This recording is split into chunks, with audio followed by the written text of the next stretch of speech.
নমস্কার।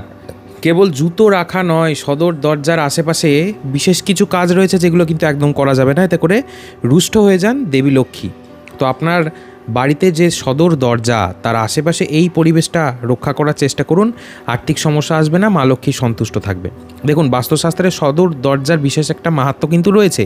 প্রত্যেক বাড়ির সদর দরজার ক্ষেত্রে বিশেষ কিছু বিষয় কিন্তু খেয়াল রাখতে হয়। তো সদর দরজায় কোনো ভুল মানেই সংসারে নেমে আসতে পারে বিপদের কালো ছায়া। তো জ্যোতিষশাস্ত্র মতে বিশেষ কিছু জিনিস সদর দরজার পাশে মোটেই করতে নেই। এর ফলে কপালে কিন্তু দুর্ভাগ্য নেমে আসতে পারে। তো কী করবেন কী করবেন না সেটাই এই ভিডিওতে বলবো, শেষ অবধি অবশ্যই দেখতে থাকুন। তো সদর দরজার আশেপাশের অঞ্চল কখনো অন্ধকার করে রাখতে নেই, এটা মনে রাখবেন। ছোট হলেও একটা আলো জেলে অবশ্যই রাখতে হবে। নাম্বার 2 হচ্ছে সদর দরজায় বসে কখনো খাবার খেতে নেই।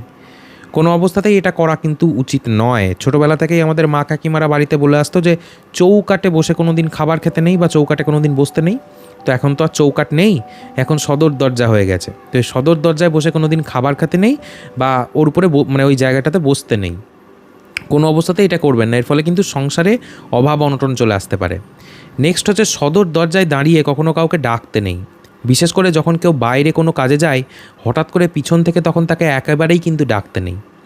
এর পরবর্তী 4 নম্বর পয়েন্ট কি, এটা খুব গুরুত্বপূর্ণ। সদর দরজা খোলা বা বন্ধ করার সময় যেন কোনো রকম শব্দ না হয়, এটা মাথায় রাখবেন। দুমদাম করে দরজা বন্ধ করবেন না। যেদিকে আমরা হয়তো নজরই দিই না অনেক সময়, কিন্তু এটা খুব গুরুত্বপূর্ণ। বাস্তুর যে ব্যালেন্স সেটা কিন্তু নষ্ট হয়ে যায়, আর মা লক্ষ্মী তো অসন্তুষ্ট হয়ই হয়। এর ফলে কিন্তু দরিদ্রতা চলে আসে, দারিদ্র ভাব নেমে আসবে জীবনে।